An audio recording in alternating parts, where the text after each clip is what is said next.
Dear Dr. Love, good evening po sa inyo at sa lahat ng bumubuo ng inyong programa. Tawagin niyo po ako sa pangalang Alice. Ako po ay 45 anyos, bunso sa dalawang magkapatid. Ang ate ko po ay 48 anyos na. Ang ate ko po ay single at proud ako dahil successful siya sa pinasukan niyang larangan bilang food scientist.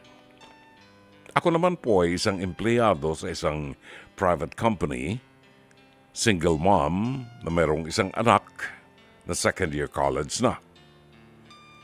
Ang mga magulang ko naman po ay nasa probinsya at lumuluwas paminsan-minsan dito sa Maynila para bisitahin kami. Pero madalas, kami ang dumadalaw sa Isabela. Ang concern ko po ay ang ate kong si Abigail. Diretsuhin ko na po kay Dr. Love. Ang kapatid ko po ay mataba. 3 years ago, isinugod namin siya sa hospital dahil na stroke.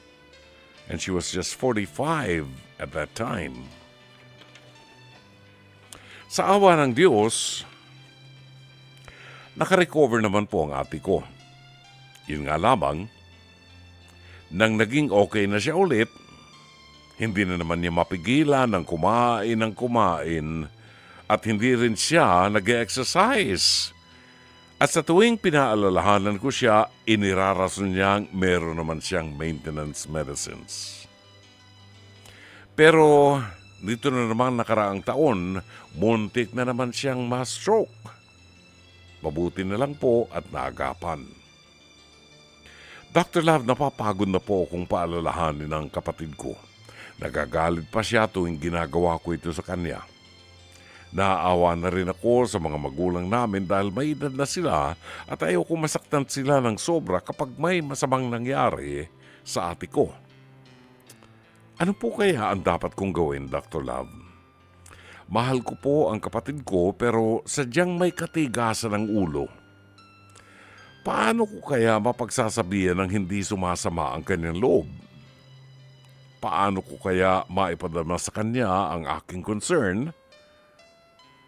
At concern lang ako sa kanyang kalusugan. Maraming salamat po sa magiging payo niyo, Dr. Love. Sumasa inyo at gumagalang, Alice ng Quezon City.